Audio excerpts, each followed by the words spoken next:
Vale, bueno, pues ya estamos en condiciones de empezar. Les recuerdo lo que vimos en la última clase, nada más para entrar en contexto. En la última clase estuvimos viendo esto, que era los parámetros de enlace, que eran energía de enlace y distancia de enlace. Y eso nos va a decir qué está enlazado y qué consideramos que está enlazado. Resumiendo, cuando estamos hablando del límite, estamos hablando del puente hidrógeno. El puente hidrógeno no se considera un enlace formal, sino es una interacción intermolecular, está en el límite porque es de las fuerzas intermoleculares más fuertes. Y estamos hablando que va desde las distancias más cortas de puente hidrógeno, 240 picómetros, hasta las más estándares, que son entre 300 y 350 picómetros. Entonces, cuando ya está a 350 picómetros, ya podemos decir que eso no es un enlace químico formal, a menos que los átomos sean muy, muy grandes y la interacción sea débil, pero son casos excepcionales. Lo vamos a ir viendo sobre la marcha. Ya vimos que hay fuerzas intermoleculares e intramoleculares, vamos a abundar en esto. Y todo esto surge de empezar a tratar de sistematizar la información. Tenemos muchos compuestos químicos y si no las sistematizamos vamos a morir. ¿Por qué? Porque no podemos medir las propiedades de todos los millones de compuestos que tenemos sintetizados como humanidad y no sirve. Entonces, el poder entender cómo se comporta un compuesto químico a través de un modelo de enlace es algo bastante útil y bastante importante. Por eso tenemos que surgir modelos. Y un modelo pues, se va a basar en ciertas reglas, ciertas leyes físicas, químicas, y va a tratar de hacer una serie de postulados para tratar de explicar un comportamiento de una sustancia, o de un enlace en este caso en particular. Estos modelos ya los conocen, tienen restricciones. No quiere decir que la naturaleza, dijera, tú eres iónico y tú te quedaste con iónico y porque así eres, sino que el enlace químico es uno. Las cosas se unen con cierta energía y encuentran a cierta distancia, los átomos, y eso va a formar moléculas o especies químicas. Y el que nosotros lo clasifiquemos como iónico, covalente, de coordinación, metálico, etcétera, etcétera, etcétera, es un simple reducción de la realidad para tratar de entenderlo y manejarlo. Eso es importante. Entonces, todos los modelos tienen limitaciones. Los principales modelos, fue donde nos quedamos, van a ser estos, van a oscilar entre estos. Vamos a ver al final del curso también algunos otros, pero vamos a ver esto. Entonces, hay un modelo que es iónico, entonces este presupone que hay cargas formales y que esas cargas formales se atraen y van a formar compuestos que están interaccionando por cargas formales, es decir, siguen la ley de Coulomb. Luego hay compuestos donde se comparten los electrones, eso se le va a llamar covalente. Entonces, cada enlace sencillo va a estar formado por un par de electrones que están compartiendo uno de cada átomo, y eso va a ser un enlace covalente, compartición. Y luego el metálico, que ahí lo vamos a ver con calma un poco más adelante, pero tiene otras propiedades. Todo el mundo sabe que los metales. Una de las cuestiones interesantes es, ustedes conocen muy bien las propiedades de los compuestos, entonces vamos a ver. Y aquí son los modelos más comunes. Vamos a hablar de los modelos más comunes donde el modelo iónico presupone que son compuestos que están formados por iones. La naturaleza del enlace es fundamentalmente electrostática, entonces lo podemos describir con una ley muy fácil, que es la ley de Coulomb, o las leyes de interacciones electrostáticas. No tenemos que recurrir a ecuaciones Schrödinger, ni modelos cuánticos, ni nada de eso. Si presuponemos que solamente las cargas electrostáticas importan, lo vamos a describir por ahí. Luego, los compuestos que van a compartir electrones para formar uniones no es de naturaleza iónica el enlace, entonces no podemos decir que van a estar formados por cargas formales, y al no estar formado por cargas formales, es decir, cargas eléctricas netas, entonces no podemos describirlo con la ley de Coulomb. Entonces vamos a tener que describirlo mediante otros modelos. Estos parámetros, Moisés acaba de llegar, y estos modelos, el iónico y el covalente, van a tener diferentes ámbitos, ¿no? Por ejemplo, el iónico vamos a poder utilizar el modelo de Born-Landé o el de Kapuscinski. Por ahí nos podemos saltar al ciclo de Born-Haber. Conceptos como energía cristalina y delta H formación van a ser muy importantes en ese modelo. Eso lo vamos a ver con calma. Y luego en el modelo de covalente, ustedes ya son expertos, no es objeto de este curso checarlo, que es lo que estuvieron viendo un poco la vez pasada, que es modelo de Lewis o Lewis, orbitales moleculares, teoría de enlace-valencia, orden enlace, hibridación. Son muchos conceptos que van a poder estar alrededor del covalente. Pero antes de adentrarnos realmente a los enlaces formales, iónicos, covalentes, metálicos, vamos a tratar de analizar el triángulo. Hay extremos en la naturaleza y esos extremos son los modelos puros. Un enlace que se va, dos átomos que van a compartir al 100% sus electrones, va a ser un enlace 100% covalente. Conforme van pasando, podemos tener que enlaces entre átomos donde uno comparte más que el otro. Es lo más natural en la vida cotidiana. En la vida real, cuando una pareja vive junta, comparten cosas. O cuando, aunque no viven juntos, aunque salgan simplemente al cine, comparten cosas. Pueden compartir el costo de las entradas, pueden compartir la cena o las palomitas o las cosas así. Y siempre hay uno más gandalla que otro, por diversos motivos. Por gandalla es natural o porque la economía de uno es más fuerte que la del otro. Lo mismo pasa en la naturaleza del enlace químico. Algunos átomos atraen más a los electrones que están participando en el enlace que otros. Y entonces eso hace que cuando es muy extremo este comportamiento, uno de los átomos se queda con los electrones y el otro lo pierde y entonces forman cargas formales y por lo tanto vamos a tener un enlace iónico. Cuando los electrones se mueven muy fácilmente entre el enlace, quiere decir que la afinidad del elemento por los electrones es baja. Y eso genera que haya mucha movilidad de electrones y eso va a generarme un enlace que vamos a llamar metálico. Y nuevamente, si uno de los metales es más gandalla, pues me puedo ir hasta el otro extremo donde se forman cargas. Y siempre hay muchos casos intermedios. ¿Sí? Pero en buena parte de los compuestos químicos que tenemos hay enlaces covalentes, donde se comparten. Simplemente que estos compuestos, como ustedes ya saben, todo esto es algo que ya han visto, pues no están muy formalmente compartiéndose, no se comparten de igual manera. Si no se comparte de igual manera, vamos a llamar que vamos a tener polaridad en el enlace. Y eso nos va a traer un montón de consecuencias. Que un átomo sea más gandalla de electrones que otro, nos trae consecuencias.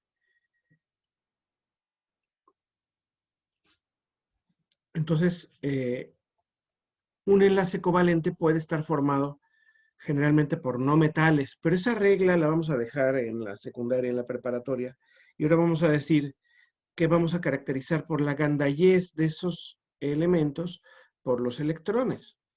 Si los elementos son muy gandallas, van a atraer los electrones. Es como lo mismo decir una persona que es muy avara, atrae mucho el dinero, le gusta mucho el dinero.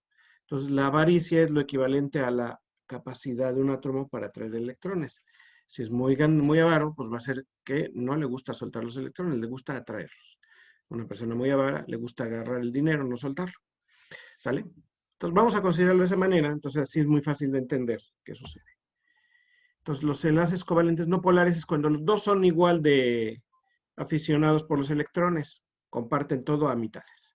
Pero cuando no es así, que es la mayoría de los casos, vamos a tener enlaces covalentes polares, donde la densidad electrónica o los electrones van a estar más en una zona del átomo, de la molécula, que en otra, o del enlace, más localizado en un átomo que en otro. Y eso trae como consecuencia que la densidad electrónica no se distribuya de manera homogénea con respecto a la simetría. Y eso trae consecuencias bastante interesantes. Vamos a ver. Cuando se forma un enlace entre dos átomos, los electrones involucrados en el enlace podrán localizarse de manera heterogénea entre los dos átomos o de manera homogénea. Si los dos átomos son iguales, por ejemplo, en la molécula de cloro, este átomo de cloro atrae con la misma fuerza este átomo de cloro y la densidad electrónica, que es lo que estoy graficando aquí, que estoy graficando la densidad electrónica, se distribuye de manera simétrica, igual en los dos. Entonces, aquí este enlace va a ser un enlace covalente no polar. Y surge el concepto de polar cuando la densidad electrónica aumenta más en uno porque es más electronegativo que en el otro. Si formamos el cloruro de hidrógeno, el cloro es más electronegativo que el hidrógeno y atrae más a los electrones en enlace. Recuerden que en este barrita de aquí, en este enlace de aquí, hay un par de electrones. Esos par de electrones está representado cómo está la nube de esta manera, la polaridad. Es decir, surge que va a haber una distribución asimétrica de cargas representada por esta flechita. Ahorita vamos a ver qué significa esa flechita. Entonces, depende de la Gandayés, de lo que hablaba hace un momento. La Gandayés de los átomos es, o que tanto atraen un átomo con respecto a otro, es lo que hace que el enlace sea polar. El más electronegativo es más gandaya. Definimos electronegatividad como la capacidad de atraer un par de electrones hacia sí. En particular se define como la capacidad de atraer un par de electrones de un enlace hacia sí, a un átomo hacia sí mismo. Es decir, si están dos átomos formando un enlace, hay un par de electrones que están metidos en ese enlace. Quien atraiga más fuertemente a los electrones va a ser más electronegativo. En la tabla periódica ya saben cómo cambia la electronegatividad, ya lo vimos, aumenta de abajo hacia arriba y de izquierda a derecha. De tal manera que el átomo más electronegativo es el flúor y el menos electronegativo el cesio, porque el francio no lo consideramos porque pues, no podemos comprar francio, ¿no? De tal manera que si yo pongo la misma molécula, está totalmente distribuida. Y aquí hago un cálculo no solo de la densidad electrónica. Vamos a irnos a ver el cálculo, a ver qué significa eso, para ver qué estamos hablando. Vamos a compartir, déjenme abrir un programa. Vamos a abrir un programa, que se llama Spartan. Ay, no lo puedo abrir porque estoy grabando. Vamos a dejarlo aquí. Bueno, luego se los pongo porque tengo un problema, no puedo abrirlo si está grabando. Entonces, vamos a dejarlo así. Bueno, con este programa lo que calculo es la densidad electrónica, es decir, cómo van los electrones y cómo se vería aquí la distribución de electrones. Cuando la diferencia de electronegatividades es cero, no hay una distribución donde haya uno más positivo que otro. Todos son igualmente, tienen la misma carga. La carga neta es cero sobre todos. Cuando uno se agandalla más los electrones, se pone más tendiendo al amarillo. Es como el arco iris. El amarillo está más cerca del rojo y contra más rojo, más cargado. Contra más azul es más cargado positivo, contra más amarillo, más rojo está más cargado negativamente. Aquí hay una densidad electrónica que es mayor en una zona y por eso le ponemos una densidad electrónica negativa con la palabra griega delta y aquí una densidad electrónica positiva. ¿Qué quiere decir? Que en este hidrógeno que está aquí del HCl hay un núcleo positivo y aquí también hay un núcleo.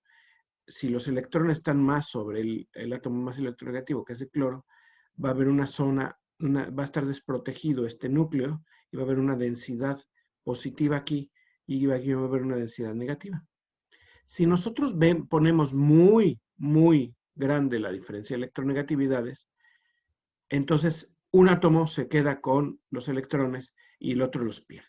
Entonces, fíjense, aquí se formó un agujero, perdió los electrones, eso le da una carga neta positiva, que es diferente que la densidad electrónica positiva, y una carga neta negativa. Se fijan, aquí ya está mucho más colorado, y aquí es totalmente azul. Eso quiere decir que hay cargas netas, positiva y negativa.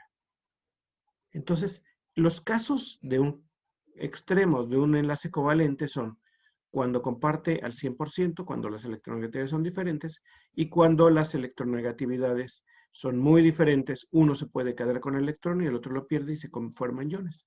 Y el caso intermedio son la mayoría de los enlaces en la naturaleza y son covalentes polares. Es decir, hay una polaridad, es decir, una densidad electrónica simétrica en la molécula. Profesor, ¿y el Sí. cálculo de la para saber si es covalente, polar o no polar, puede darme distinto si lo analizo con la geometría? Ahora vamos a eso. Es parte de lo que vamos a ver ahorita. Dame 3 o 4 diapositivas de paciencia y te responderé esa pregunta. ¿Sale? ¿Dudas hasta aquí? No, profe. Si se fijan, aquí estamos analizando algo que su compañero hizo notar muy acertadamente. Él dijo, la polaridad de la molécula. Aquí tengo moléculas diatómicas. Entonces, los casos de las moléculas diatómicas son muy sencillos porque ¿cuántos enlaces hay en una molécula diatómica? Uno. Entonces, analizar un enlace es sencillo. Si es polar, no es polar, o es iónico o no es iónico. Pero cuando nosotros tenemos más de un enlace, se complica el asunto. Entonces, ahí les voy a pedir un poco de paciencia. Primero vamos a seguir analizando solamente un enlace, ¿sale? Esto es lo que le explicaba. Ya está, en las diapositivas se los voy a subir a mí, esta está más completa, se los subo a mí del mismo día de hoy, para que la tengan, pero bueno, es lo que les acabo de decir. Covalente polar en medio, covalente puro arriba y covalente y iónico abajo. Entonces, podemos escribir esto como una distribución de cargas, que es un dipolo. Eso le vamos a llamar dipolo, ahorita vamos a ver bien qué es un dipolo. Y así podemos ver muchas moléculas cuando las diferencias de cargas no son al 100%, es decir, que no son cargas formales, se le va a llamar covalente polar, y si ya tenemos cargas formales, se le va a llamar iónico. Cuando uno es suficientemente gandalla para pedirles préstamo. Es como si yo llego con uno de ustedes y le digo, préstame 10 pesos. Pues si yo me quedo con los 10 pesos, ustedes van a estar en menos 10 pesos. Pero si vamos juntos y compramos algo y nos lo repartimos, a lo mejor unas papas, unos cacahuates, yo me puedo quedar con 20 cacahuates y uno de ustedes se queda con 10 cacahuates. ¿Quién fue más gandalla? Yo, pero nos repartimos. No es que yo me haya quedado con todo. ¿Sí? Así de... Entonces, de esta manera nosotros podemos generar un concepto que se llama el concepto de momento dipolar. Cuando nosotros interaccionamos dos cargas puntuales y hay una distribución asimétrica de cargas, va a haber un vector que nos va a decir dónde está la carga. Y ese vector se le va a llamar momento dipolar. Déjenme ponerle una pluma. Y va a ser así. Normalmente lo vamos a definir hacia donde van los electrones, que es la parte negativa. Y vamos a decir que va a haber un vector y el vector tiene tres características que ustedes conocen muy bien. Tiene dirección, tiene magnitud y tiene sentido. Eso simplemente es definir el momento dipolar. ¿Cómo se mide experimentalmente el momento dipolar? Se determina midiendo el cambio respecto a la temperatura en la capacitancia entre dos placas. Eso lo hacen los físicos. El momento dipolar yo lo que veo va a estar dado por la diferencia de distribución de cargas en función de la distancia. Y ustedes han visto esto muy fácilmente. Cuando ya tenemos una molécula triatómica, vamos a tener que el hidrógeno es menos electronegativo, jala menos los electrones que el oxígeno. Entonces la densidad electrónica se va a localizar más sobre el oxígeno y eso vaya a hacer que en cada enlace yo pueda dibujar un vector, que es este vector de aquí, que me está diciendo hacia dónde van los electrones. Y yo puedo tener un centro de la molécula. Normalmente el átomo central va a ser el centro de la molécula, respondiendo a la pregunta que me hicieron hace un momento. Entonces, si yo pongo ese átomo de oxígeno aquí en el centro, yo voy a poder dibujar el dipolo por cada enlace. Esto es un enlace. Esto de aquí es un enlace. Y este es otro enlace. Y vamos a tener dos dipolos, este dipolo y el otro dipolo. Y vamos a poderlos dibujar en un eje de coordenadas.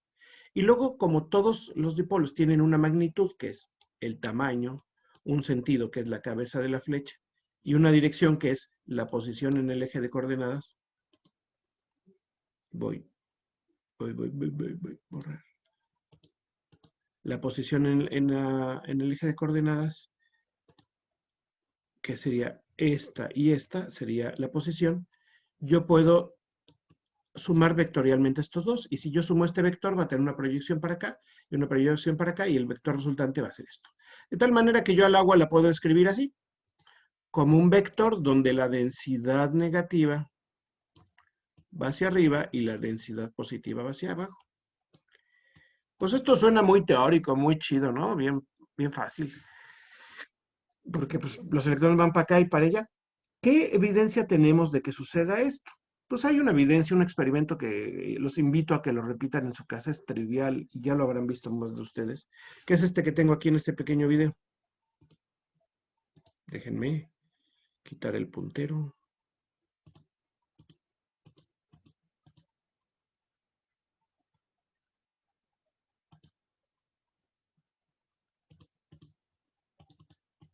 ¿Por qué no se mueve? Entonces, si vemos un chorro de agua, el agua va a estar formada por dipolos, que van a ser estas moléculas. Y estos dipolos van a estar orientados más o menos aleatoriamente, más o menos. Cuando les ponemos un campo eléctrico negativo, que sería este, se van a orientar. La parte negativa se va a ir al otro lado y la parte positiva se va a traer a la parte negativa. Entonces se van a orientar de esa manera. Es decir, las moléculas de agua van a tener esta orientación. ¿Qué evidencia experimental tengo?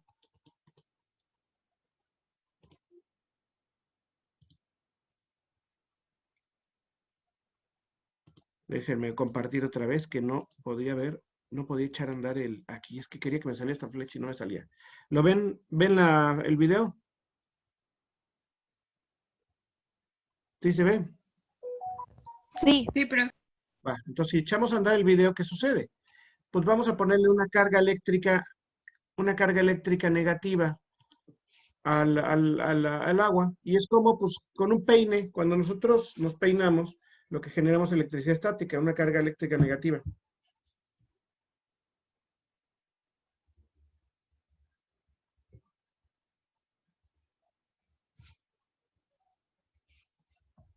Entonces, si se fijan, el agua se atrae. ¿Qué es lo que sucede? Lo que sucede es que se atrae la parte, si hay una carga eléctrica, se orientan la parte positiva del dipolo del agua hacia la parte eléctrica negativa y se mueve físicamente el chorro del agua. Entonces, eso es una prueba muy clara y muy directa y muy simple de algo que es espectacular. Y esto que es espectacular son varias cosas. Primera, que la naturaleza eléctrica de la materia. Se atraen, hay cargas eléctricas, ley de Coulomb, y dice, las moléculas de agua tienen una naturaleza eléctrica y no tienen una carga eléctrica formal, porque yo cuando meto el dedo en el agua no me da toques, ¿verdad? Pero sí tiene una naturaleza eléctrica en el sentido de que, ay, ya apreció, no me quería aparecer antes. En el sentido de que cuando pongo un campo eléctrico se atraen esas moléculas porque se orientan perfectamente en el espacio. Entonces, una evidencia directa de la existencia de dipolos. Si tomamos, por ejemplo, el caso del HCl, el valor experimental es 3.5 por 10 a menos 30 coulombs metro. Entonces, si se fijan, son números muy pequeños cuando hablamos de coulomb de moléculas. Entonces, pues, lo que hacemos es utilizamos una unidad para momento de polo que se llama dBi y vale 3.33 por 10 al menos 30 coulombs, de manera que estas unidades de momento del dipolo del HCl es un poquito mayor que esa cantidad, entonces 1.035 dBi. El momento de polo de dos cargas unitarias contrarias a distancia de 100 picómetros vale 4.89 dBi. Con esto ya se dan una idea de qué tanto es tantito. Denme 30 segundos que tengo que hacer un,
Perdón, jóvenes, ya estoy de regreso. Tuve que ir a abrir la puerta y parecía que la derribaban. Entonces, perdón la molestia, es lo inconveniente de no estar en un salón de clases.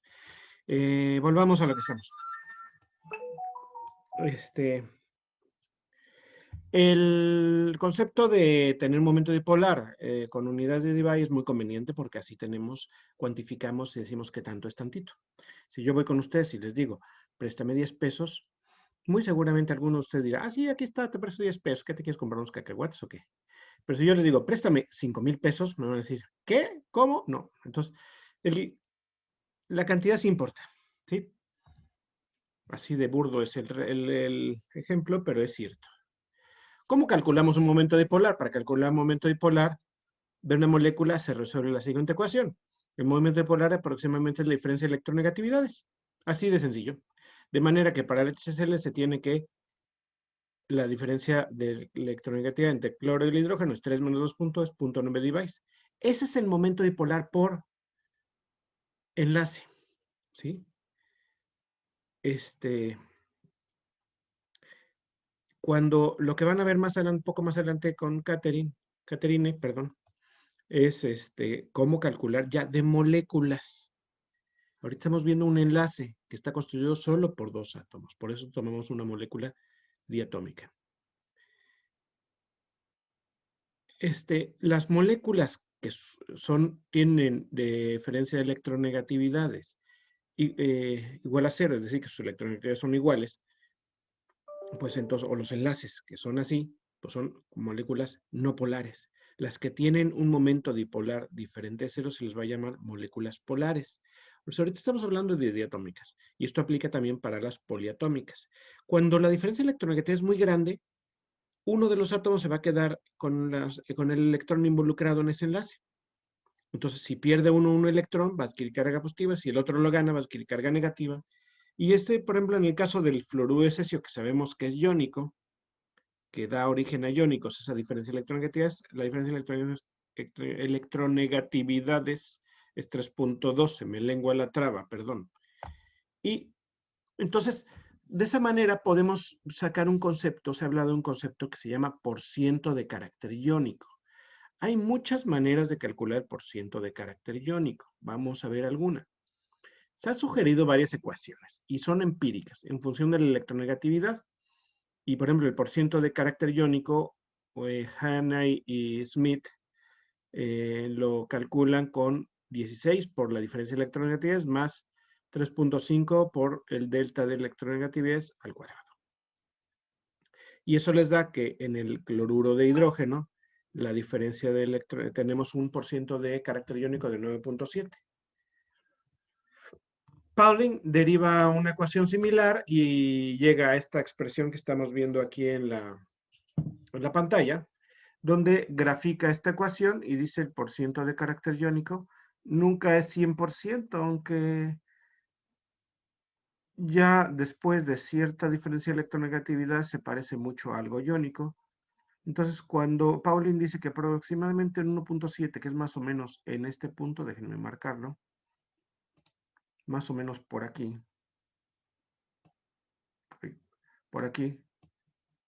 la diferencia de electronegatividad es como el 50%, y entonces ya podemos considerar que ese compuesto es iónico, pero pueden calcular el porciento de electronegatividad.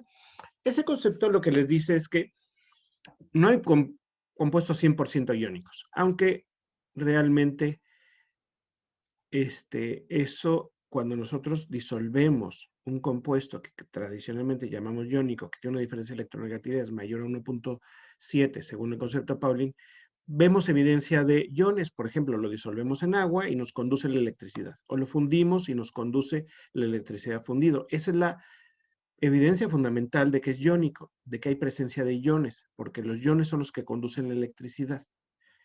Entonces, si conducen la electricidad, vamos a tener que es un compuesto iónico.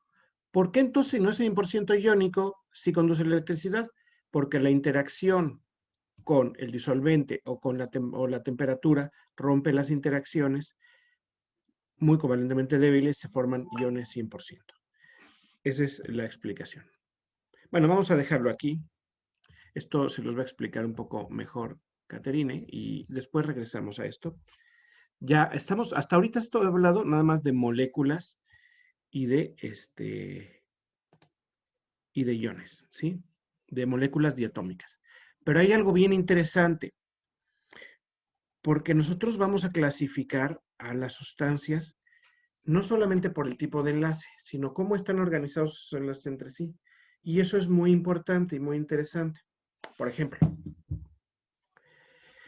cuando yo tengo carbón, el carbón, ¿cómo lo puedo tener? ¿Quién me dice cómo puedo encontrar el carbón en la naturaleza?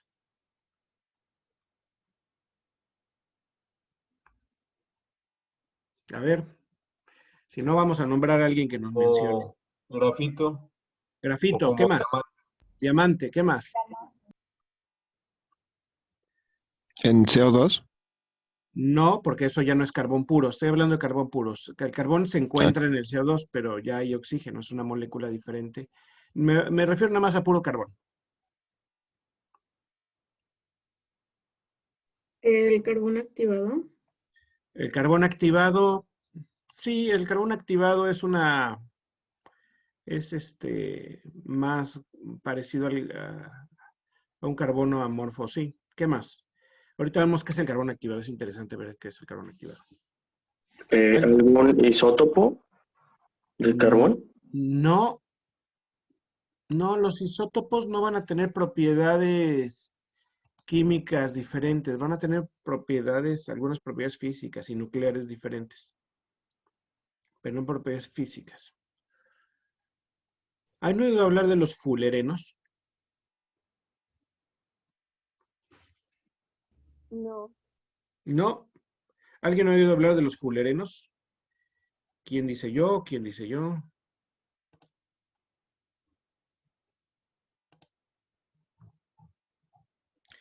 Vamos a explicarlo y vamos a ver. Y para eso voy a tener que ver un software que les voy a compartir. Compartir y lo vamos a ver aquí. Esto es un software para ver estructuras en química. Se llama Mercury, es gratuito, se lo pueden bajar gratuitamente de la red, es muy bueno y puede ser muy sofisticado. Aquí lo que estoy viendo es una gota de agua. Entonces fíjense en la gota de agua. Ya lo habíamos visto este ejemplo. Si yo le hago grande, yo puedo ver una molécula de agua. Fíjense la distancia entre el hidrógeno y el oxígeno. Y luego la distancia que hay contra sus vecinos. Fíjense, vamos a ver. Vean, la distancia que hay contra su vecino, así. Vean, este con este. Vean, es bastante más grande. ¿Sí? Si ahora yo veo este con este, fíjense, es muy grande esa distancia. Si ahora yo veo otro que parece que está cerca, que voy a quitar este de aquí, fíjense la distancia. Las distancias intramoleculares son mucho más chicas que las intermoleculares. Pero estos son moléculas discretas. Volvamos a nuestra molécula aislada. Ahí está aislada más o menos del resto de sus vecinos. Y yo lo que tengo es un oxígeno que tiene 6 electrones en su capa de valencia y comparte un electrón con cada uno de estos átomos de hidrógeno. Y según la teoría del octeto de Lewis, aquí hay un par de electrones, aquí hay un par de electrones. Entonces son 2, 4 y me quedan 2 pares libres aquí, que fue lo que vimos con Caterine la vez pasada. Entonces serían 8 electrones. Este completa su octeto y este no va a completar octeto, va a completar 2 porque nada más tiene un orbital 1s. 2. Entonces, este está formando un enlace covalente con este y este con este, pero esto no puede formar un enlace covalente con otra molécula de agua. ¿Por qué?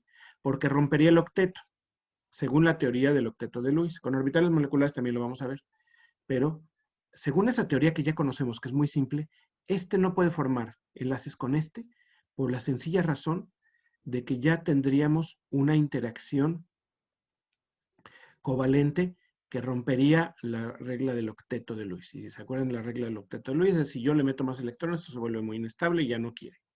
¿De acuerdo? Esa es la molécula una molécula de agua que está metida en un cumulito de moléculas de agua. Entonces yo puedo encontrar moléculas aisladas y discretas. Si yo ahora abro otra molécula, ¿han oído hablar del benceno? del metano. Vamos a ver el metano. El metano todo el mundo lo conoce, ¿verdad? Ahí está el metano. Ahí está, no, creo que no tengo. Déjenme ver si tengo. No, vamos a cambiar de molécula porque aquí no tengo los parámetros de red cristalina. Open. Vamos a ver el... Esta me gusta, S8. ¿Saben qué es esta molécula? S8. ¿Qué es el S8? ¿Es un octano? ¿Un ciclooctano? No, es S. Estos S son azufres. ¿Han visto el azufre en polvo, el azufre amarillo, ese que a veces echan en los árboles, en algunos lugares para los insectos que no se suban y demás? Déjenme ver si vale la pena a lo mejor que lo conozcan, pues si no lo conocen. Entonces,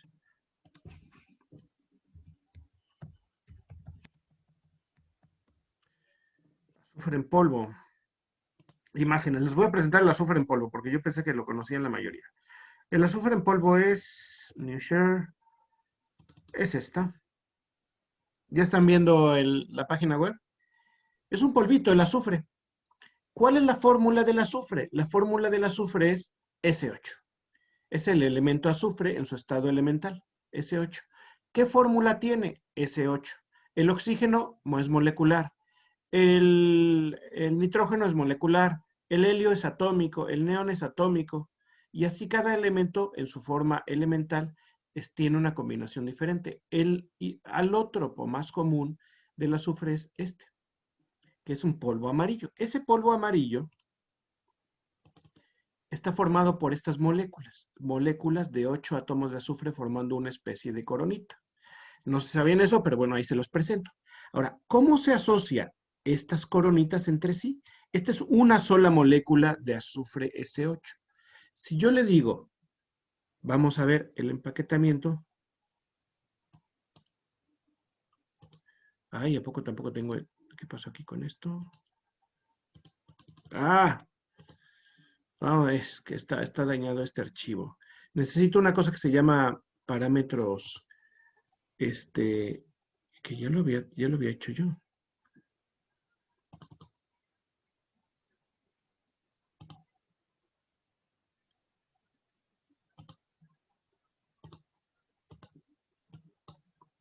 Déjenme ver otro archivo, a ver si... A ver.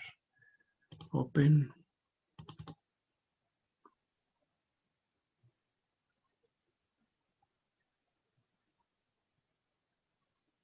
Etanol. Vámonos al etanol. Ahorita les explico por qué por qué estamos cambiando tan abruptamente de moléculas. Es que tengo que tener en este programa un parámetro de red. Si yo congelara etanol, ¿cómo se organizaría el etanol entre sí?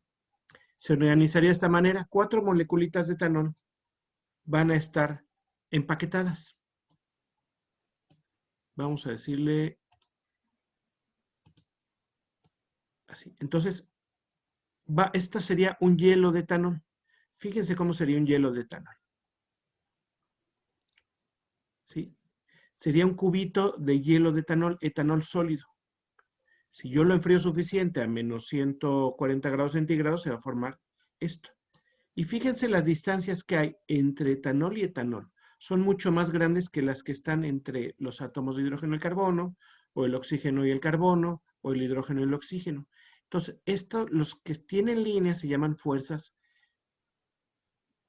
intramoleculares, y lo que está en esto son fuerzas. Todo el hielo de carbono está interaccionando por interacciones más débiles, muy debilitas, que muchas de ellas se llaman puente de hidrógeno. Déjenme ver si yo le pongo puente de hidrógeno aquí. Fíjense, ahí están pintados los puentes de hidrógeno. Cada molécula de etanol se asocia con otras moléculas de etanol a través de esas líneas puntadas que se llaman puente de hidrógeno. Y esos no son enlaces químicos formales, son mucho más grandes, mucho más débiles. Y esos son interacciones intermoleculares. Cuando tenemos un sólido que está formado por moléculas discretas, como el etanol, se llama un sólido molecular. Otro ejemplo de sólido molecular es el benceno. ¿Se acuerdan cómo era el benceno? Lo está trayendo, denle chance. Está pensando. ¿Puede repetir que es un sólido molecular? Es un sólido que está constituido por moléculas discretas. Y las interacciones entre las moléculas discretas no son enlaces químicos formales, son enlaces débiles. En este caso, fíjense, son puentes de hidrógeno.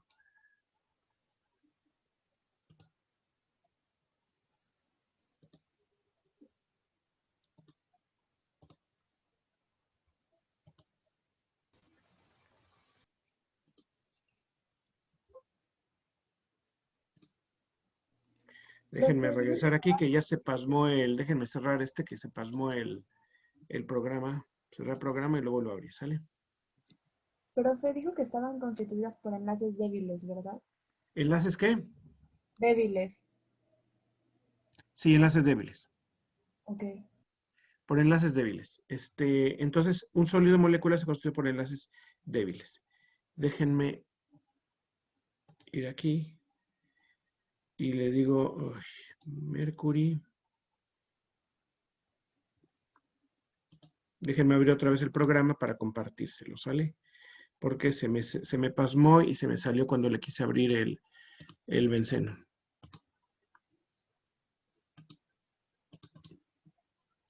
Aquí está el benceno, ahorita lo vemos. Ya abrió, entonces ahora se los comparto nuevamente.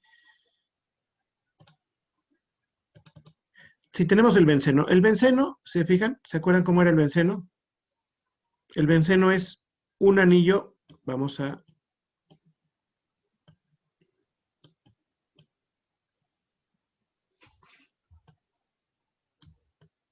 Fíjense en esta orilla. ¿Ven el mouse?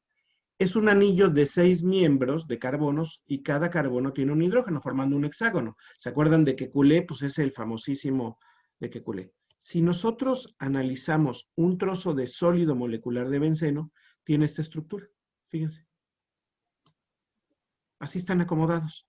Yo lo estoy viendo de un lado, pero si giro esto, ¿cómo va a estar? ¿Lo ven? Este es un hielo de benceno. Este es un experimento de la estructura del benceno en fase sólida determinado experimentalmente. Estos son los resultados del experimento en fase sólida. Y si se fijan, el carbono y el hidrógeno tienen una distancia más cerca de el hidrógeno con cualquier otra molécula o del carbono con cualquier otra molécula. Entonces, estas interacciones dentro de la molécula son intramoleculares y los sólidos moleculares son los que están interaccionando por interacciones relativamente débiles, porque están mucho más lejanas. ¿Se acuerdan? Los parámetros de enlace, si están muy lejanos, ¿qué quiere decir? Que, que no están unidos por enlaces químicos formales. Son interacciones débiles o interacciones intermoleculares. De qué es lo que nos va a hablar esta Caterine en cuanto acabe yo de esto. Entonces, lo que hacemos es que vemos las moléculas discretas. A este tipo de sólidos que están formados por moléculas discretas que interaccionan por enlaces débiles se llama sólidos moleculares. Ojo, no tienen que ser sólidos a temperatura y presión ambiente. El benceno no lo es, ni el etanol, pero yo los puedo congelar bajando la temperatura. Y entonces eso es lo importante, ¿sale? Igual el CO2 es un gas a temperatura y presión ambiente. Pero si yo lo comprimo y lo enfrío, voy a hacer hielo seco y va a ser un sólido molecular. Entonces, los sólidos moleculares, si yo quiero disolver esto, ¿qué tengo que romper? Pues las interacciones intermoleculares. Si las interacciones intermoleculares son débiles, ¿qué tan fácil va a ser fundirlo? Pues muy fácil. ¿Qué tan fácil va a ser romperlo? Pues muy fácil. Entonces, yo lo puedo solubilizar en alguno o en otro disolvente de manera relativamente sencilla, porque las interacciones que mantienen unido este benceno, con este benceno, con este benceno, con este benceno, con este benceno, que es lo que me va a dar resultado al sólido, van a ser interacciones débiles, porque están lejanas, parámetros de enlace, ¿sale? Si ahora yo me voy a otro tipo de sólidos, vamos a llamar a otro tipo de sólidos. ¿Han oído hablar del cuarzo? Sí. El cuarzo que era dióxido de silicio. Y fíjense, este es un trocito de cuarzo. Cada vértice amarillo es un silicio y cada rojo es un oxígeno. Entonces, hay un enlace que son cadenas, silicio, oxígeno, silicio, oxígeno. Y vean las distancias que hay entre el silicio y el oxígeno, son iguales. Entonces, el primer silicio, que es el que estoy apuntando por aquí, le sigue otro silicio, le sigue otro silicio, le sigue otro silicio, puenteados por oxígenos. Y así sucesivamente. Y así sucesivamente. Si yo quiero crecer esto, en lo que se llama el empaquetamiento, yo lo puedo crecer. Ay, no me crece. Aquí está crecido. Entonces yo tengo más y todos los enlaces son de la misma distancia y son suficientemente cortos para llamarlos enlaces químicos formales. ¿Esto qué quiere decir? Que si yo quiero fundir el dióxido de silicio, ¿qué tengo que romper? Todos estos enlaces químicos formales que son mucho más fuertes que las interacciones intermoleculares. Entonces, lo que me da como resultado es que el cuarzo sea duro y muy difícil de fundir. ¿Sale? Esa es la diferencia entre sólidos. Entonces, este sólido es un sólido covalente periódico. Periódico porque repite, lo que mantiene unido al sólido son el mismo tipo de interacciones desde la primera hasta la última. Silicio-oxígeno, silicio-oxígeno, silicio-oxígeno, silicio-oxígeno. Vean la flecha, silicio-oxígeno, silicio-oxígeno, y así sucesivamente. Yo lo puedo crecer como yo quiera y van a crecer y van a tener una estructura. Aquí yo lo crecí un poquito y ese cubito que se ve en medio es la mínima celda repetible. Se llama celda unitaria. Entonces yo puedo tener aquí el cuarzo. Y esto me va a dar ¿cómo se llama? Un cristalito de caras hexagonales, que es lo que yo veo como cuarzo en los minerales. Un mineral ha crecido lo suficientemente lento y ordenado toda la estructura para que esto se repita de manera geométricamente muy bien y me dé como resultado que tenga un hexágono al final, un hexágono alargado, una figura hexagonal. Entonces, ese es el cuarzo. Pero yo les hablaba de carbono. Entonces, los carbonos, vamos a ver cuáles tenemos de carbono. Entonces, el carbono es esto. Fíjense esto.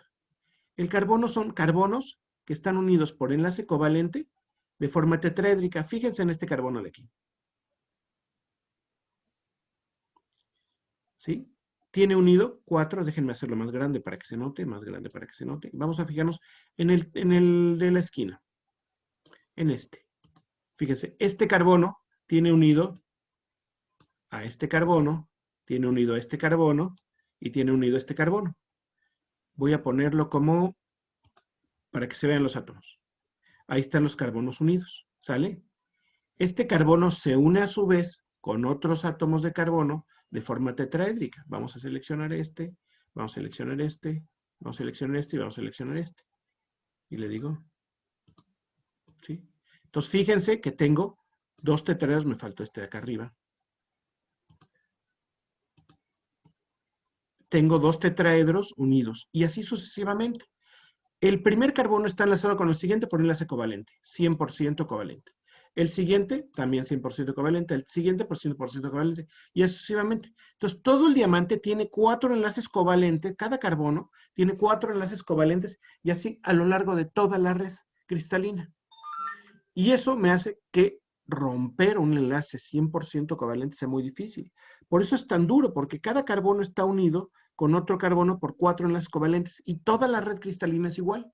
No es como en el agua o como en el benceno, que podía descubrir moléculas discretas que yo podía identificar claramente dónde empezaban y dónde terminaban. En cambio, aquí no empiezo, dónde empieza una molécula, termina otra. No existe. Entonces, por eso se llama sólidos periódicos, porque se repiten periódicamente. ¿Sí? Se repiten periódicamente el enlace. Entonces, podemos formar cadenas muy largas. ¿De qué tan largas? Pues del tamaño que sea el cristal. Por eso un diamante bonito. Fíjense la cadena que está formando a lo largo de toda la red cristalina. Y para romper, para separar este átomo del resto de otros, tenemos que quitarlo. Si ahora nos vamos con alótropo del carbono, que era el grafito, vamos a ver si lo podemos encontrar. Grafito, grafito, grafito. Aquí está el grafito. El grafito son hexágonos covalentes y son hojas. Cada una de estas hojas está interaccionando con la otra hoja a una distancia mucho más grande. Fíjense, la distancia que hay entre este y lo que hay entre hoja y hoja. Es mucho más grande la distancia entre hoja y hoja. Entonces, cada grafito es una capa de unos hexágonos que están unidos covalentemente en 2 dimensiones. Entonces, un lápiz no es más que grafito. Entonces, cuando escriben, lo que hacen es, si me pueden ver en la pantalla, cada capa, vean en la pantalla, vean está así. Entonces, cuando un lápiz escribe, lo que hace es que embarra una capa, se va deslizando una capa con la otra, porque estas capas no están unidas entre sí de manera covalente, sino a través de interacciones débiles. Entonces, es un sólido mixto, que es covalente en 2 dimensiones y interacciones intermoleculares más débiles en otra dirección. Entonces, cuando escriben, van deslizando una capa con respecto a otra y es lo que el efecto neto es que esas capas quedan embarradas en el papel y por eso escribe un lápiz. Si se fijaran, nunca habíamos pensado que un lápiz fuera a ser tan sofisticado en la concepción de por qué escribe, de romper interacciones intermoleculares. Es más, este alótropo tiene cosas muy interesantes. ¿Por qué? Porque como tiene en 2 dimensiones, si yo mido la conductividad eléctrica de aquí en la capa, dentro de la capa, aquí, vamos a ver la capa, aquí está. Si yo mido la conductividad eléctrica de aquí a acá, en una dirección, los electrones están muy localizados en la capa covalente y no se mueven. En cambio, entre capas, se mueven libremente a través de un tipo de interacciones que se llaman pi, ya lo veremos un poco más adelante. Entonces, los electrones se pueden mover libremente. Entonces, si yo mido la conductividad eléctrica de aquí a aquí, conduce la electricidad, pero de aquí a aquí no conduce. A ese tipo de propiedades se les llama anisotrópicas. ¿Qué quiere decir anisotrópicas? Que no son iguales midiéndolas en un sentido o en otro sentido o dirección de la geometría del cristal que estoy teniendo. Este es el otro al otro porque ya conocían, ya me habían dicho que había carbono en forma de grafito y en forma de diamante. Hay otro que se ha popularizado mucho en los últimos años, se llama fulenio. Vamos a decir aquí. Sí, te escucho. Experimentalmente, ¿cómo se puede ver eso en el grafito de que, o sea, sí conduce la electricidad en una dirección, pero no en otra? Tienes que tener un cristal de grafito más o menos bueno. Para eso un lápiz no sirve, porque un lápiz está hecho por muchos granitos de grafito. Entonces tienes que tener un cristal de grafito, y déjame ponértelo en el, ¿cómo se llama? En el pizarrón, es una muy buena pregunta, déjame ponértelo en el pizarrón. Si tú tienes un cristal de grafito vas a tener una cosa así, un sólido que tiene una geometría determinada, ¿no? Como si fuera un granito de sal, pero con otra geometría. Va a tener una geometría más o menos así. Haz de cuenta. Entonces, si yo mido la conductividad eléctrica en este sentido, así, y pongo un electrodo aquí y un electrodo aquí, y mido la conductividad eléctrica con un multímetro, con un conductímetro,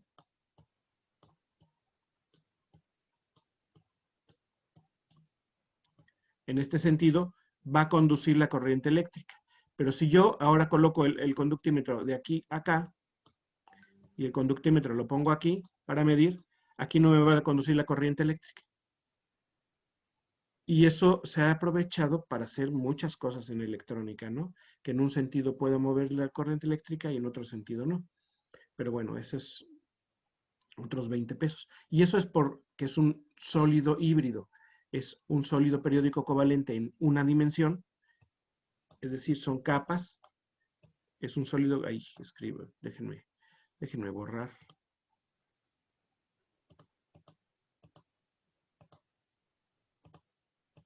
Es decir, tienen un sólido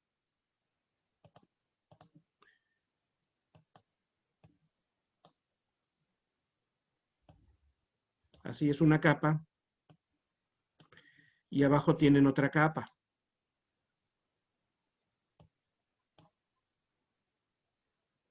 Que es lo que les trataba de ilustrar ahí.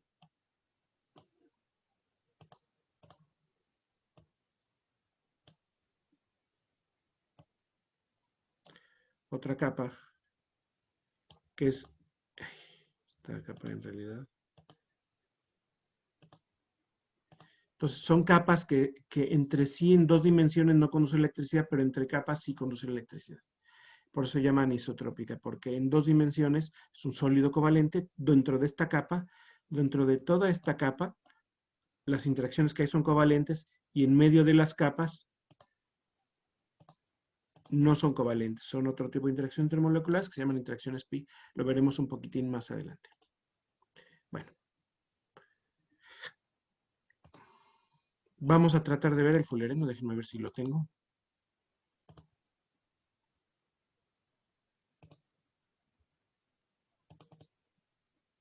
Aquí está el C60, a ver si es este.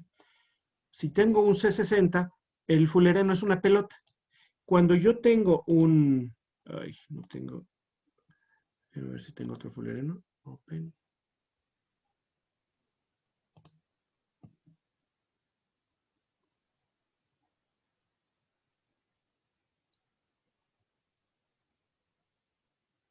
Grafito, metano, metano... A ver.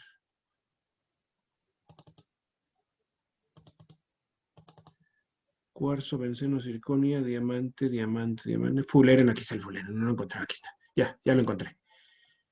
El otro forma alotrópica, son puros carbonos, pero forman pelotas de fútbol, a veces le llaman futboleno.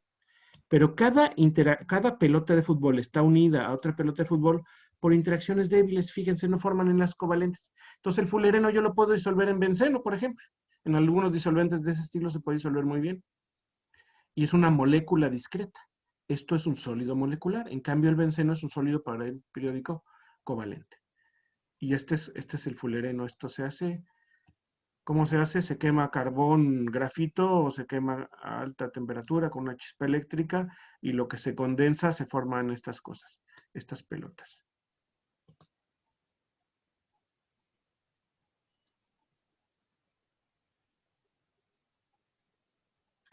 Cuando le pido muchos átomos se me atonta. Ya le pedí que pusiera más y creo que se me atontó.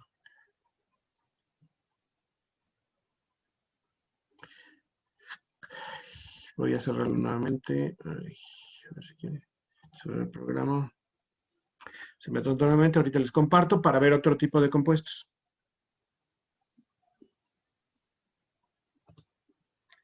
Entonces le vamos a ir otra vez. CCDC.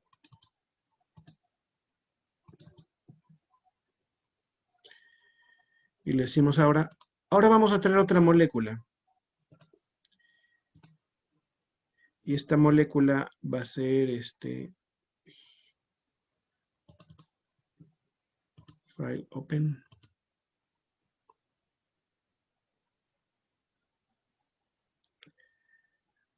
¿Alguien sabe qué es la sacarosa?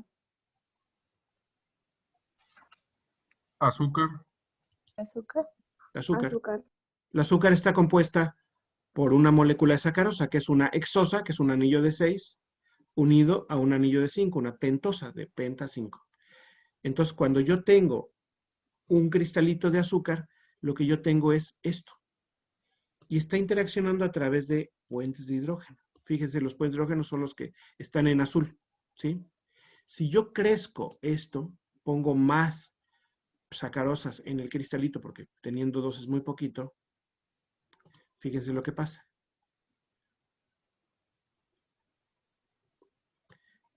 Las sacarosas están unidas por distancias largas. Aquí es más complicado verlas.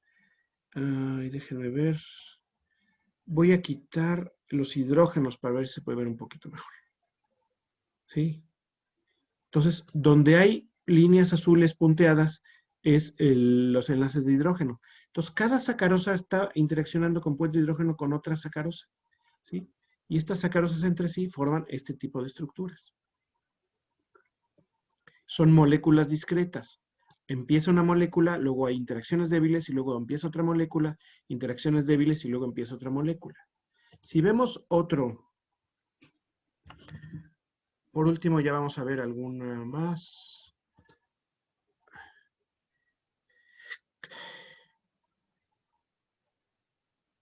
¿Saben qué es la magnetita?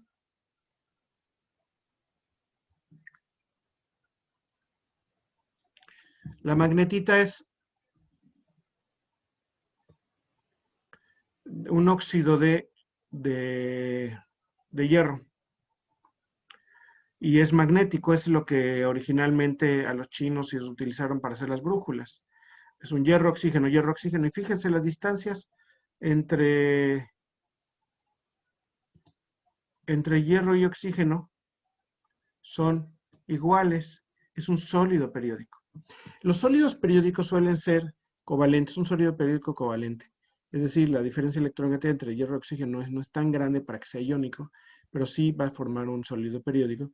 Y todos los minerales van a ser sólidos periódicos, todos los materiales cerámicos, las losetas, el cemento, todo eso va a ser materiales periódicos, covalentes. Por eso tienen altos puntos de fusión. Por eso cuando yo le echo agua a una taza no se me disuelve la taza, porque para poderla disolver tendría que romper interacciones silicio-oxígeno que son muy fuertes. ¿De acuerdo?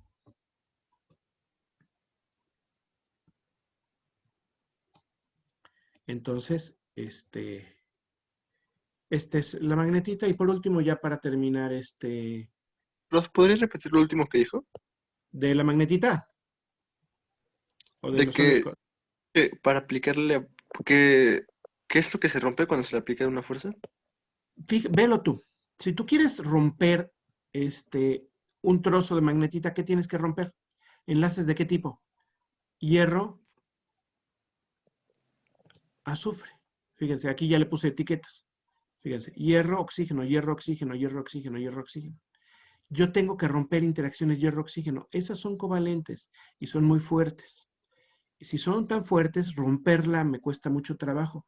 Por eso fundir una piedra cuesta tanta energía, porque tengo que romper interacciones fuertes. Fundir azúcar, ¿qué tengo que romper? Puentes de hidrógeno, que son muy débiles. Fundir etanol, ¿qué tengo que romper? Pues interacciones muy débiles. Cuando yo rompo interacciones débiles, interacciones intermoleculares, los puntos de fusión son bajos. Cuando rompo interacciones fuertes, como iónicas o covalentes, son puntos de fusión muy altos y son duros, materiales duros. Por eso una piedra nos descalabra, porque es un material denso, duro, porque está formado por un montón de enlaces, todos iguales y todos covalentes. A eso se le llama sólido periódico. Esta está un poco complicada, déjenme irme por algo más sencillo. Vamos a poner esta que es el cloruro de sodio. El cloruro de sodio, ustedes cuando hagan, les dejan una tarea. La tarea es ver un cristalito de cloruro de sodio es cúbico. ¿Por qué es cúbico? Porque se acomoda así en forma cúbica los cristalitos de cloruro de sodio. Si yo lo veo así, fíjense. Es un sodio que tiene unidos cloros, déjenme, ¿sí? Aquí. Abajo este sodio tiene otro cloro. Y aquí tiene otro cloro, entonces le decimos, fíjense, está rodeado y forma cubos. Aquí las interacciones que lo forman son iónicas. ¿Cómo lo sé? Porque hay experimentos que me dicen que cuando yo fundo el cloro sodio, produce iones, y estos iones conducen la corriente eléctrica. Eso se ve experimentalmente. Y si yo me voy a los modelos que les acabo de mencionar, de % de carácter iónico, la diferencia de electronegatividad es mayor a 1.7, y eso es muy bueno para saber, es una orientación muy buena para saber si este compuesto es iónico o no es iónico, aunque experimentalmente solo es así. Si yo me voy a más chiquito, pues un cristalito voy a quitar las etiquetas para que no estorben. Ya le quité las etiquetas porque no quiere. Un cristalito de cloro de sodio, pues es esto. ¿Sale?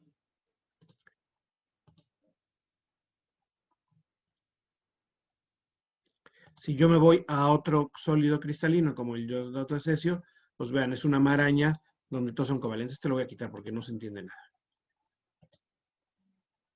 Y la circonia. ¿Quieren quedar bien con una persona? Regálenle un diamante. Y si le regalan una circonia, ¿se va a dar cuenta? Pues no, a menos que... Aquí está la circonia. El diamante y la circonia se parecen físicamente mucho. Nada más que es un óxido de circonio. Entonces, en mucha de la joyería se utiliza circonio en lugar de diamante porque físicamente se parecen mucho. Solamente una persona experta puede determinar experimentalmente o visualmente si es circonio o diamante. Entonces, por eso a veces es absurdo tener joyería de diamantes que es increíblemente cara cuando nunca van a se van a ver exactamente iguales que algunas cosas como la circonia. Pero bueno, eso ya depende del gusto de cada quien. Y para terminar,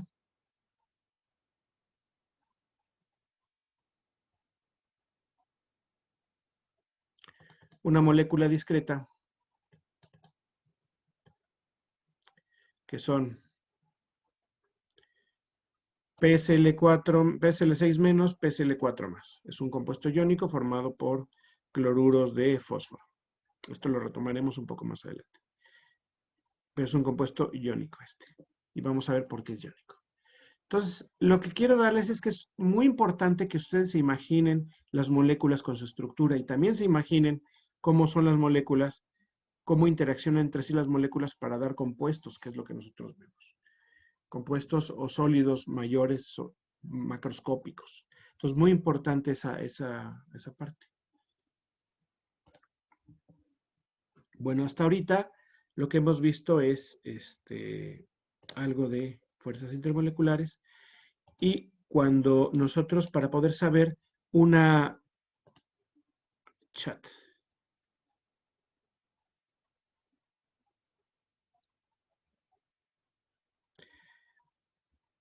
Discreto quiere decir que yo puedo ver algo que tiene límites, una molécula. Déjenme ponerlo en... Es que me preguntan que qué es esto de discreto. Si yo tengo una molécula,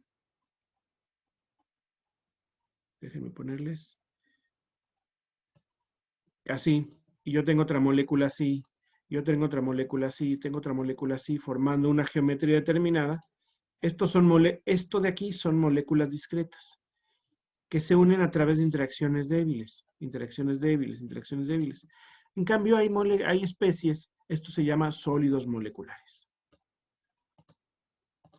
Cuando yo tengo una molécula que está unida con otra molécula a una distancia muy corta, o otro átomo, y otro átomo a distancia muy corta, y estas distancias son cerca de 2 a 200 picómetros, pues si todo está unido así, esto es un sólido reticular. Entonces, si todas las fuerzas que mantienen unidos a los átomos son covalentes y no hay fuerzas débiles, el resultado es que tendremos propiedades que no van a ser solubles, que no van a ser puntos de fusión bajos, siempre van a ser altos, porque para poder romper esas interacciones, poderlo disolver, poderlo fundir, tengo que romper interacciones muy fuertes.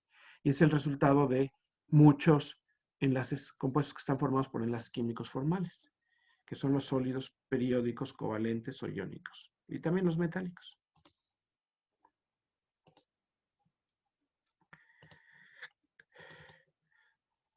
Para poder saber si el compuesto va a ser iónico o no, lo principal es tener, si es iónico, va a tener una diferencia de electronegatividad, el enlace, de más de 1.7, según los parámetros de ¿cómo se llama? De Pauling. Y si es menor, no va a ser iónico, va a ser covalente. Hay casos intermedios, los vamos a analizar, pero es un muy buen punto porque es más o menos la mitad del 50% de electronegatividad y experimentalmente eso me resulta como que eso es un compuesto iónico. Esto me lo salto porque se lo va a ver Catherine. Hay veces que no es tan fácil distinguir si simplemente con el concepto de compuesto, estoy quitando esto, de que el compuesto sea iónico o no, se ha hecho muchos estudios. Y en este artículo que ustedes, espero que se puedan bajar, está ahí en el AMID, si no está en el Journal Chemical of Education, es la abreviatura de esta revista, hay un artículo que está bastante bien. Bueno, novedoso, no es muy novedoso el tratamiento, donde hacen gráficas de este estilo. Ponen dos átomos, la más baja electronegatividad contra la más alta electronegatividad, o bien la diferencia de electronegatividades contra el promedio de electronegatividades, y encuentran regiones donde pueden distinguir entre compuestos iónicos, covalentes y metálicos de mejor manera que una simple resta de Pauling, porque la resta de Pauling, de decir del 1.7, se cumple para muchos compuestos, pero hay muchos que caen en el error. Al final de cuentas es lo que les trataba de decir al principio. Este Estos son modelos y tratar de encasillar la naturaleza en un modelo pues no siempre resulta bien, porque a veces la naturaleza tiene casos que no caen ni en uno ni otro, ¿sí? Que es un enlace químico. No, y no se puede escribir muy bien con uno ni muy bien con el otro. Entonces, en esta parte de aquí, vamos a ver, vamos a dejarlo aquí, yo creo, porque lo que vamos a hacer es tratar de ver qué son fuerzas intermoleculares y para eso Catherine les va a dar una explicación. Catherine, ¿cómo ves? Yo creo que lo dejamos para la próxima, porque está a punto de acabar la clase, ¿no? Sí, ¿Te parece bien? sí, está bien. Pero me parecía importante empezar a ver algunas cosas de estas antes de continuar. Ya ver el plantearlo, el que es un dipolo por enlace es importante para poder entender que es un dipolo en una molécula, que es ya más complicado, pero lo vamos a ver con ella la próxima clase. ¿Dudas hasta aquí? Yo sí. Por ejemplo, profesor, cuando tengo cloruro de sodio, ¿cómo son las interacciones entre las moléculas? Primero, ahí no puedes distinguir moléculas entre sí. Lo que vas a ver es un átomo de cloro y un átomo ¿cómo se llama? De sodio. Un átomo de cloro y un átomo de sodio. Y van a ser iones. Y van a ser iones y entonces van a ser iónicas. ¿Cómo sé que van a ser iónicas? Permíteme un segundo y te lo explico un poco mejor. Aquí tienes cloruro de sodio. Fíjate, el primero, el que estoy señalando con la flecha, es un cloro. Luego un sodio, un cloro, un sodio, un cloro, un sodio. Y todas las distancias son iguales. Y todas las distancias están alrededor de 200 picómetros, que se quieren decir que son distancias de enlace. Esta interacción con esta va a ser iónica. Esta interacción con esta va a ser iónica. Esta interacción con esta va a ser iónica. ¿Cómo sé que es iónica? Viendo la estructura, yo no puedo determinar si es iónica o no. Sabiendo de quién es, sí lo puedo determinar. Puedo tener una idea y para eso veo la diferencia electronegatividad. Si yo hago la diferencia electronegatividad entre sodio y cloro, me sale que es mayor a 1.7. Esa diferencia electronegatividad me sugiere que es iónica. ¿Cómo lo sé a ciencia cierta? Hago un experimento. Fundo el sodio, el cloruro de sodio, y si me conduce la corriente eléctrica, así va a ser. Pero todo el cloruro de sodio, pues va a ser esto. No hay una molécula discreta. Eso que me refería, donde yo puedo encontrar y encerrar una molécula, y ya muy, muy lejos por acá hay otra molécula, y luego muy lejos por acá hay otra molécula. Aquí no, aquí es un sólido periódico. Sodio, cloro, sodio, cloro, sodio, cloro, sodio, cloro, sodio, cloro, etc. ¿Sí, más o menos? Sí, y por ejemplo, un sodio no hace un enlace con un cloro, sino que interacciona con 4 al mismo tiempo, por ejemplo.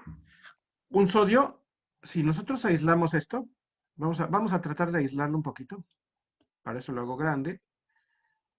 Y si yo veo, me voy a fijar, voy a tratar de parar aquí. Fíjate. Voy a poner en amarillo. Déjame, voy a ponerle en ball and sticks.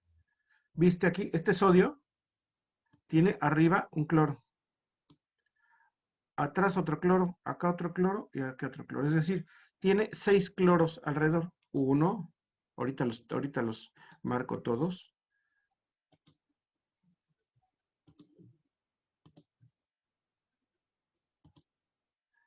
Me faltó el de enfrente y me faltó el de atrás. Un sodio y un sodio tiene, fíjate, lo ves aquí en la red cristalina, cada sodio tiene 6 cloros pegados en forma de un octaedro. Y cada cloro también tiene 6 sodios así, y así sucesivamente. Si yo me voy con este cloro de aquí y veo el sodio que tiene, pues tiene otra vez un sodio unido aquí, otro sodio unido abajo, otro sodio unido arriba, otro sodio unido atrás y otro sodio unido enfrente. Y si yo le pinto aquí para que se note más, fíjate, cada cloro también tiene 6 sodios. Entonces son una especie de octaedros que forman cubos. ¿Cómo veo el cubo? Pues así, ¿sí? ¿Lo llegas a ver o te mareo demasiado con esta gráfica? No, sí, ya lo veo. ¿Sí? Entonces, así es como está unido. Este es un ion, este es otro ion, este es otro ion, este es otro ion. ¿Cómo sé que es ion? Porque yo ya tengo evidencia experimental que son iónicos, ¿sí? Saber si es iónico o no es iónico. Por ejemplo, en el cuarzo no es iónico. La diferencia electronegatividad ahí es menor. Entonces no forma iones. Yo cuando fundo el cuarzo no me conduce la corriente eléctrica. Pero experimentalmente yo no puedo distinguir si el cuarzo, que tiene una una red covalente periódica similar, de forma análoga al cloro de sodio, no puedo distinguir las interacciones nada más viendo la estructura, tengo que ir un poquito más allá. Entonces, cada cloro tiene 6 sodios y cada sodio tiene 6 cloros. Y Doc, no sé si me permite. Sí. Porque recuerden un poco, cuando hablamos de un enlace iónico, pues los enlaces iónicos se consideran adireccionales, ¿no? O no direccionales, ¿no? Entonces como que se puede dar en todos los sentidos. Por eso un sodio puede interaccionar con varios cloros, ¿no? Porque el enlace no es direccional. En cambio, el enlace covalente, si lo vemos más adelante, si es un enlace direccional, solo es como en un sentido, ¿no? No sé si ahí lo pueden ver más claro, ¿no? Si les sirva esa referencia.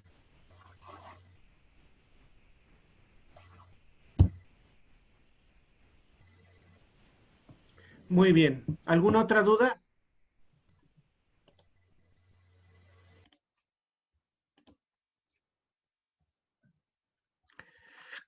Pues si no hay dudas, estos son conceptos clave para poder entender lo que viene y para poder entender algunas propiedades. Los vamos a ir aterrizando conforme vayamos analizando fuerzas intermoleculares. Que la parte de fuerza intermolecular es muy importante porque tiene un montón de aplicaciones en todas las carreras. QFB, alimentos, química, ingeniería química, metalurgia, ¿no? Los metalurgistas dicen, no es cierto, la flotación de minerales, el enriquecimiento de minerales para ser económicamente más rentable se hace por un proceso que se llama flotación, y ese proceso de flotación simplemente es separarlos por interacciones intermoleculares. El que un fármaco se pueda absorber o no se pueda absorber depende de interacciones intermoleculares. El que pueda hacer un alimento y esté en condiciones y estabilidad y que una mayonesa no se me corte son interacciones intermoleculares. Entonces tiene un montón de aplicaciones y bastante interesantes. Yo creo que eso lo vamos a poder ver una vez que acabe Caterine de ver la parte teórica de interacciones. Vamos a empezar a ver un montón de aplicaciones que les pueden ser muy útiles en el resto de la carrera, porque es que no se ve bien esta materia, este tema en otras asignaturas. Entonces, por eso lo tratamos de dar así, de esta manera. ¿Sale? Bueno, Caterina, empiezas tú la próxima. Perdón por alargarme. Sí, no hay problema. Bueno, jóvenes, si no hay más dudas o comentarios, nos vemos la próxima clase. Gracias, profe. Gracias, Gracias, profe. profe. Sale. Gracias, hasta luego. Gracias. Nos vemos. Dale, nos vemos. Gracias.